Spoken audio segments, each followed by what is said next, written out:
Hey everybody, Jason.Irwin here from Engel and Völkers with September's market update and an update of the overall housing market in Greater Phoenix.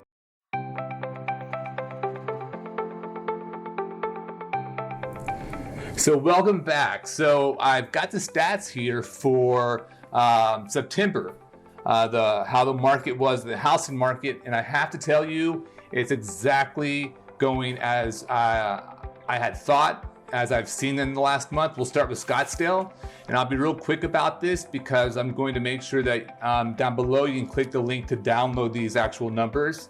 But for September of this year versus September of last year, the number of listings are down, and the number of overall sales are down. But what's most important is the average sales price is up, and the average days on market is considerably down. Last year was 71 days on market. This past September, 41 days on market. So that's telling me that's still a strong seller's market.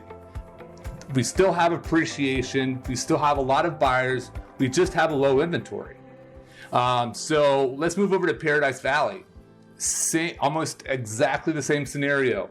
The number of active listings are down versus the prior year, September. The number of overall sales are down versus the prior September, but the average days on market is also down. Last year was 118 days average days on market. This year, 60 days on market. And again, the average sale price is much higher, over almost $1 million more average sales price this year versus last year at the same time. Again, it's telling me that we have buyers, we have appreciating home prices, we have low inventory, but what is out there? It's moving. These stats, again, you can download by clicking the link below. I did want to touch base on some articles that I've been looking over that talking about the overall Greater Phoenix market in general. For example, according to WalletHub.com, Scottsdale came in at number 3 in the nation for one of the best cities to retire. About 54% of local Phoenix households can afford the median priced house in the region, according to Newstar.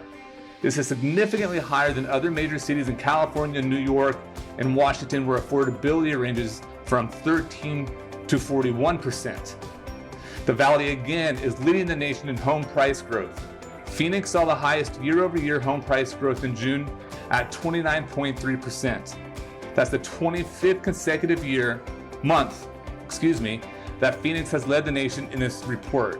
And when we go talk about Scottsdale and Paradise Valley, that appreciation is actually even higher than 29%. Again, this is just a greater Maricopa County, Greater Phoenix area. But I can tell you in Scottsdale and Paradise Valley, the average home appreciation is much higher than 29.3%. Among U.S. states, Arizona drew by far the most migrants from California, followed by Washington, Texas, Colorado, and Illinois. California alone accounted for 23.6% of all people moving to the state during this period.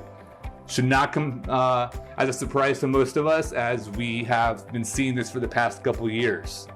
The Valley's median home price climbed to $405,000 last month, according to the Arizona Regional MLS. That's up from about $400,000 in June and $315,000 in June of July 2020.